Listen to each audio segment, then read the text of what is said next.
ఈరోజు జనసేన పార్టీ అధ్యక్షుడు cinema actor Pawan Kalyan 11 గంటలకి పత్రికా సమావేశం ఏర్పాటు చేసి నిన్న రాజధాని ప్రాంతంలో ఆయన పర్యటనకు సంబంధించినటువంటి విషయాలు,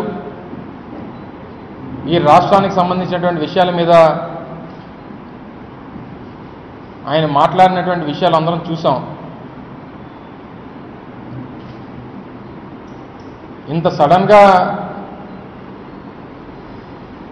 మీతో మాట్లాడడానికి గల కారణం ఏంటంటే, నిన్న ఆయన రాజధాని ప్రాంతంలో మాట్లాడినటువంటి మాటలకి ఈరోజు హైదరాబాద్ వచ్చిన తర్వాత పత్రికా సమావేశంలో మాట్లాడినటువంటి మాటలకి ఎక్కడా కూడా పొంతన లేదన్నటువంటి విషయాలు కనబడతా ఉన్నాయి. నిన్న తెలుగుదేశం పార్టీ మీద, తెలుగుదేశం పార్టీ మంత్రుల మీద, ప్రభుత్వం మీద ఆయన తనివి తీరా తిట్టాల్సినటువంటి తిట్లన్నీ కూడా తిట్టేసి ఈరోజు హైదరాబాద్ వచ్చిన తర్వాత ఏ సంబంధం లేనటువంటి రాజశేఖర రెడ్డి గారి ప్రభుత్వం మీద, రాజశేఖర రెడ్డి గారి పాలన మీద ఆయన విమర్శలు చేయడం చూస్తూ ఉంటే నిన్నటికి ఈరోజుకి ఏం వ్యత్యాసం ఉంది, లేకపోతే ఎంత ప్యాకేజీకి మీరు అమ్ముడిపోయారని చెప్పి సందర్భంగా అడుగుతా ఉన్నాం. మీరు ఎన్నికల్లో చేసినటువంటి ప్రచారం కానీ, మీరు ఏర్పాటు చేసినటువంటి స్థాపించినటువంటి పార్టీ కానీ, నేను పదవి కోసం కాదు ప్రశ్నించడం కోసం అని చెప్పి పార్టీ పెట్టానని చెప్పి మీరు పార్టీ స్థాపించినప్పుడు చెప్పారు. ఈరోజు రాష్ట్ర ప్రభుత్వం ఏర్పడి దాదాపు 9 నెలలు కావస్తూ ఉంది. ఈ 9 నెలల కాలంలో ఎన్ని ప్రశ్నలు వేశారని చెప్పి సందర్భంగా అడుగుతా ఉన్నాం. చంద్రబాబు నాయుడు ఎన్నికల్లో ఇచ్చినటువంటి హామీల మీద మీరు ఒక్కరోజన్నా ప్రశ్నించారని చెప్పి సందర్భంగా అడుగుతా ఉన్నాం. రైతులు, రాజధాని ప్రాంతంలో ఉన్నటువంటి రైతులు దాదాపు 4-5 నెలల నుంచి ఈ భూ సమీకరణ జరుగుతూ ఉంటే, ఆ రైతులందరూ కూడా బాధలు పడుతూ ఉంటే,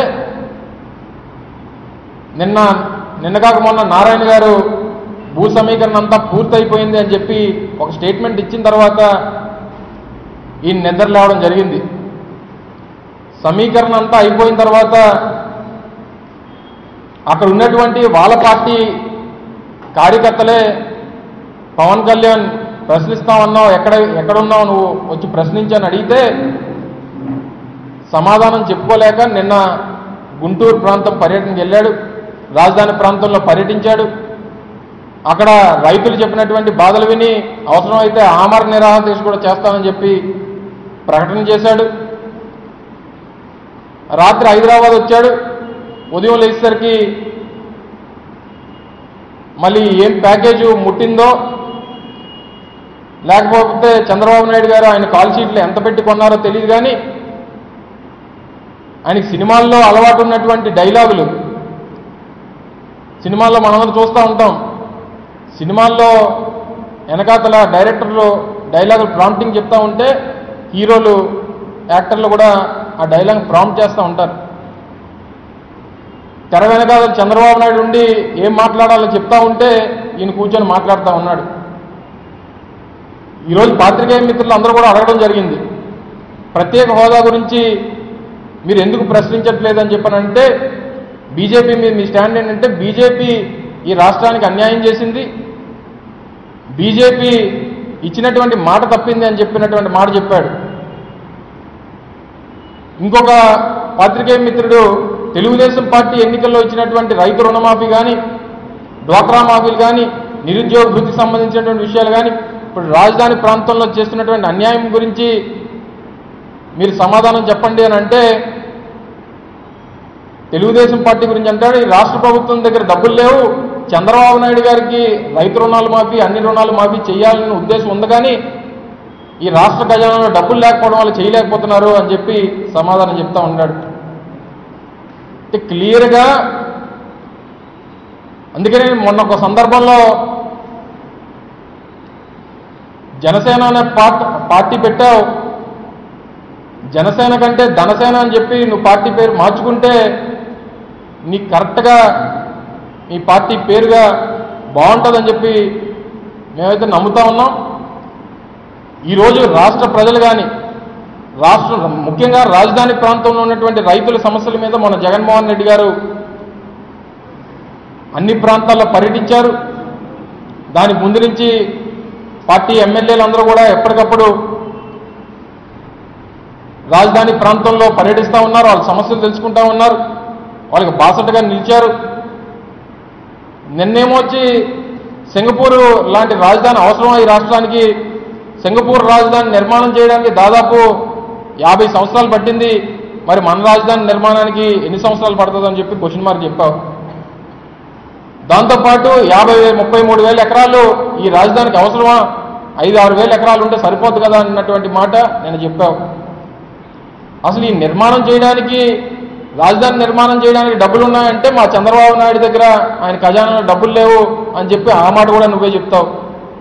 అది నీకు కొంచెం అన్నా రాజకీయ పరిజ్ఞానం కానీ ఈ రాష్ట్రం మీద ఈ రాష్ట్రంలో ఉన్నటువంటి ఆర్థిక స్థితిగతుల మీద కానీ రైతులకు సంబంధించినటువంటి వాళ్ళ కష్టాల మీద కానీ కొంచెమైనా మీకు అవగాహన ఉందా అని చెప్పి సందర్భంగా అడుగుతా ఉన్నాం. త్రివిక్రమ్ శ్రీనివాస్ గారు మీకు స్క్రిప్ట్ ఇస్తే లేకపోతే ఆయన ఏదో డైలాగులు చెప్తే ఆ రోజు మీరు పార్టీ స్థాపించినప్పుడు తర్వాత ఎన్నికల ప్రచారంలో మీరు మాట్లాడేశారు. పాత్రికేయ మిత్రులు అడుగుతున్నటువంటి సమాధానానికి సూటిగా సమాధానం చెప్పలేకపోతున్నారు. మీరు నరేంద్ర మోడీ గారి దగ్గరికి వెళ్ళి మీరు ప్రశ్నిస్తారా అంటే నాకేం రాజ్యాంగబద్ధమైనటువంటి పదవులు నాకు లేవు, ఈ రాష్ట్రంలో ఉన్నటువంటి ఎంపీల మీద నేను ఒత్తిడి తీసుకొస్తానని చెప్పి చెప్తా ఉన్నాడు. మరి నీకు ఏ అర్హత ఉంది, ఏ ధైర్యంతో నువ్వు ఆ రోజు ఎన్నికల ప్రచార సభల్లో ఒకవైపు నరేంద్ర మోడీ గారిని ఒకవైపు చంద్రబాబు నాయుడిని కూర్చోబెట్టుకొని వీళ్ళు ఇస్తున్నటువంటి హామీలన్నింటికీ నేను హామీగా ఉంటాను, వాళ్ళు ఏ విషయం అయినా ఏ హామీ అయినా నిలబెట్టుకోకపోతే వాళ్ళని ప్రశ్నించేటువంటి కార్యక్రమం నేను తీసుకుంటాను, ఈ రాష్ట్ర ప్రభుత్వం మీద కేంద్ర ప్రభుత్వం మీద ఒత్తిడి తీసుకొస్తాను అన్నటువంటి మనిషి నిమిషానికి ఒక మాట ఆడుతూ ఉన్నాడంటే చాలా హాస్యాస్పదంగా ఉంది. ఈరోజు రాజశేఖర రెడ్డి గారి మీద విమర్శలు చేశాడు. వ్యాన్పిక్ భూములకు సంబంధించి ఇతరితర వాటి మీద సెజ్ల మీద ఈరోజు రాజశేఖర రెడ్డి గారి మీద ఆయన విమర్శలు చేశాడు. వాళ్ళు వ్యాన్పిక్ కానీ ఎంఆర్ కానీ లేకపోతే ఈ సెజ్ల సంస్కృతి కానీ వీటన్నిటికీ నాంది పలికింది చంద్రబాబు నాయుడు కాదా అని చెప్పి సందర్భంగా అడుగుతా ఉన్నాం. ఇవన్నీ కూడా నువ్వు దృష్టిలో పెట్టుకొని మాట్లాడాలి.